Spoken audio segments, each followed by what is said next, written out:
श्री शिवाय नमस्तुभ्यम। हर हर महादेव। 7 मार्च भटिंडा की शिव महापुराण कथा शुरू होते ही गुरुजी ने शिव भक्तों को निराश करते हुए बताया कि भटिंडा की कथा 7 दिनों की जगह अब सिर्फ 5 दिनों की होगी। क्या है वो कारण जिस कारण गुरुजी ने ऐसा करना पड़ा, वो हम आपको इसी वीडियो में बताएंगे। इसके साथ ही 8 मार्च का दिन बहुत ही विशेष है। फाल्गुन शुक्ल नवमी की तिथि है, शनिवार का भी दिन है और इस दिन आपको शनिवार के अचूक और नए उपाय करना है, जिसे आप कर्ज मुक्ति, धन प्राप्ति की समस्या होने पर जरूर करें। उपायों की जानकारी आपको इसी वीडियो के माध्यम से देंगे, इसलिए वीडियो को अंत तक जरूर देखें।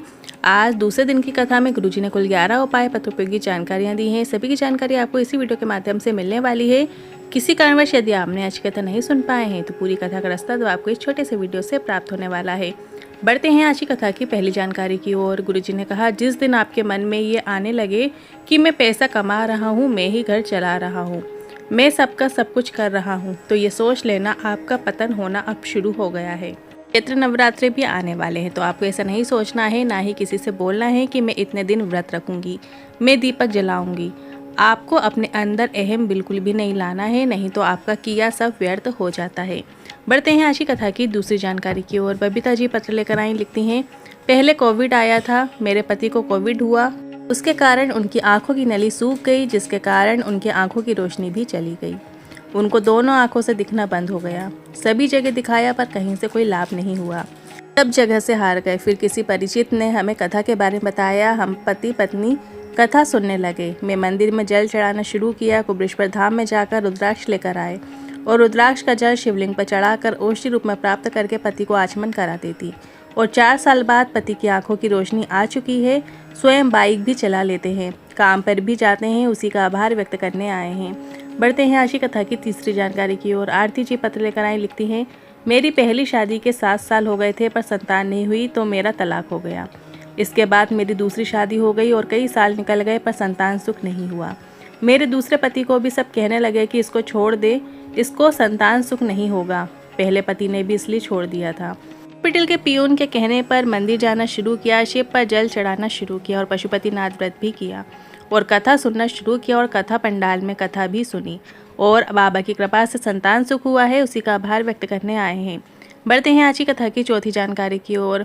गुरुजी ने कहा, कल परिवार में से खबर आई कि परिवार का एक मांगलिक कार्य है जो कि 11 मार्च को होगा और ये कार्य 11 और 12 मार्च को होगा, जिसमें शामिल होना बहुत ही ज़रूरी है। तो ये भटिंडा की कथा अब 7 दिन की जगह 5 दिन की होगी, जो 10 मार्च को पूर्ण हो जाएगी। बढ़ते हैं आज की कथा की 5वीं जानकारी की ओर। गुरुजी पंडित प्रदीप मिश्रा जी ने कथाओं के नए क्रम की जानकारी देते हुए 3 नई शिव महापुराण कथाओं की जानकारी दी, जो कि इस प्रकार है।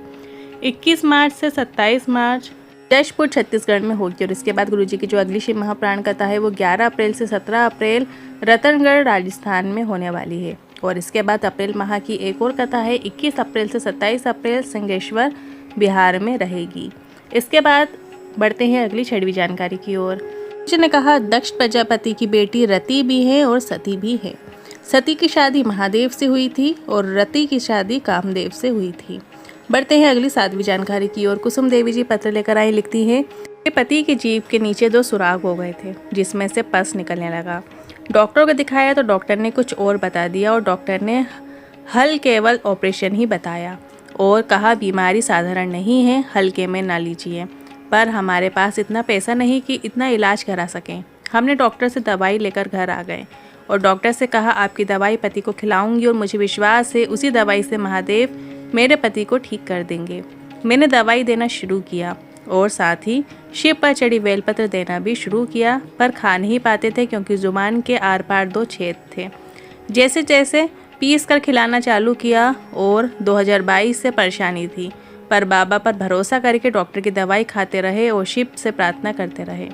और एक दिन पस वाली जगह से एक हल्दी का टुकड़ा निकल कर बाहर आया और सीधे डॉक्टर के पास गए तो डॉक्टर ने कहा, यही तो वो गांठ थी जिसे ऑपरेशन से निकालना था, पर पता नहीं कैसे निकल गई। इसके बाद उस गांठ की जांच हुई तो पता चला कोई बड़ी बीमारी नहीं है, बाबा ने संभाल लिया है, उसी का आभार व्यक्त करने आए हैं। बढ़ते हैं आज की कथा की 8वीं जानकारी की ओर। संतोष जी पत्र लेकर आए, लिखते हैं, मेरे लड़के की शादी नहीं हो रही थी। एक सहेली के कहने पर कथा पंडाल में कथा सुनी और उसने कहा था, कथा पंडाल में कथा सुनी है तो 3 माह में बाबा ज़रूर सुनते हैं। कामना ज़रूर पूरी होती है। और तारा बाबा की कुटिया में कथा सुनने पहुंच गई और बाबा से एक ही प्रार्थना की कि मेरे बेटे की उम्र होती जा रही है, शादी नहीं हो रही है, तू ही कृपा कर। और बाबा ने ऐसी कृपा करी। मैं कथा सुनकर घर पहुंची और सिरसा में ही संबंध घर पहुंच गया और लड़की वालों ने कहा 4 दिन में विवाह करना है और शादी भी हो गई है। मेरे घर में बहू भी आ गई है और भटिंदा की कथा में आभार व्यक्त करने आई हूँ। बढ़ते हैं आज की कथा की 9वीं जानकारी की ओर। हमें हमेशा झूठ बोलने से बचना चाहिए। गुरुजी ने कहा प्रयास करना चाहिए। शिव महापुराण कथा में भगवान के द्वार में कभी भूल कर भी हमारे मुख से झूठ ना निकले। बढ़ते हैं आज की कथा की 10वीं जानकारी की ओर। मार्च को शनिवार का दिन है और इस दिन एक छोटा सा उपाय कर सकते हैं आप अपने घर में धन संपदा प्राप्ति के लिए। बस आपको कुछ नहीं करना है। शाम के समय आपको पीपल के वृक्ष के नीचे एक दिया लगाना है।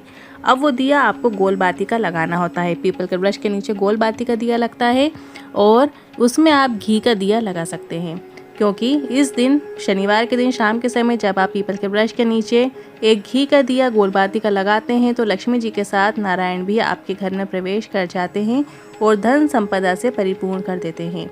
और यदि कर्जा मुक्ति है तो कर्जा मुक्ति के लिए आप सरसों के तेल का दीपक लगा सकते हैं। अगर धन संपदा चाहते हैं तो घी का दीपक लगाइए। यदि कर्जा मुक्ति चाहते हैं तो आपको सरसों के तेल का दीपक पीपल के वृक्ष के नीचे शाम के समय को लगा देना है। कम से कम 5 शनिवार आप इस उपाय को जरूर करके देखिएगा। अब बढ़ते हैं अगली 11वीं जानकारी की ओर। 8 मार्च शनिवार का दिन है। शाम के समय किया जाने वाला विशेष उपाय जो कि गुरुजी का बताया गया है। अगर पैसों की तंगी बनी रहती है, कर्जा बढ़ता ही जा रहा है, कार्य पूर्ण नहीं हो रहा है, तो हर कार्य अटक जाते हैं यदि आपके, तो आपको ये उपाय करना है। आपको एक आटे का दीपक तैयार कर लेना है जिसमें 4 बाती रखना है और सरसों का तेल उसमें डाल लेना है। 4 बाती अलग अलग रखना है और इसके बाद उसमें सरसों का तेल डाल लीजिएगा आटे के दीपक में। इसके बाद इस दीपक को अपने पूरे घर में घुमा लेना है और सीधे घर के बाहर आपको निकल जाना है। पलट के पीछे नहीं देखना है, सीधे घर से बाहर निकल जाइएगा। घर से निकलने के बाद आपको भोलेनाथ के मंदिर में जाकर ये दीपक भोलेनाथ के समीप पे लगा देना है। इसके बाद सीधे अपने घर आ जाना है। अगर मंदिर ना जा सको तो आप ये दीपक पीपल के वृक्ष के नीचे भी जाकर लगा सकते हैं। दीपक लगाने के बाद सीधे अपने घर आना है, पलट के नहीं देखना है। और घर आते समय भी किसी से बात नहीं करना है। पूरा उपाय करते समय आपको किसी से भी बात नहीं करना है। बस इतना ही करना है। कितना ही बड़ा कर्जा क्यों ना हो गया हो, वो चूक जाता है। जीवन से कष्ट दूर होते हैं, धन संपदा भी बढ़ती है और अटके हुए कार्य भी पूर्ण होते हैं। ये उपाय आपको शनिवार के दिन शाम के समय प्रदोष काल में करना है। बहुत ही सरल और आसान उपाय है। सिर्फ आपको एक आटे का दिया बनाना है, उसमें 4 बाती रखना है, सरसों का तेल उसमें भर लेना है, पूरे घर में से घुमा लेने के बाद आपको पीपल के वृक्ष के नीचे जाकर प्रज्वलित कर देना है, या फिर आप महादेव के मंदिर में भी जाकर प्रज्वलित कर सकते हैं। आज के इन उपाय से जुड़े मन में कोई सवाल या क्वेश्चन है तो कमेंट के जरिए पूछ सकते हैं। वीडियो थोड़ा भी उपयोगी लगा हो तो वीडियो को लाइक करके कमेंट बॉक्स में हर हर महादेव ज़रूर टाइप कीजिएगा। साथ ही हमने एक व्हाट्सएप चैनल बनाया है जिसकी लिंक हमने कमेंट बॉक्स में पिन कर दी है। आप उस लिंक पर टच करके हमारे व्हाट्सएप चैनल को ज्वाइन कर सकते हैं जो कि एकदम फ्री है। हर हर महादेव। श्री शिवाय नमस्तुभ्यम।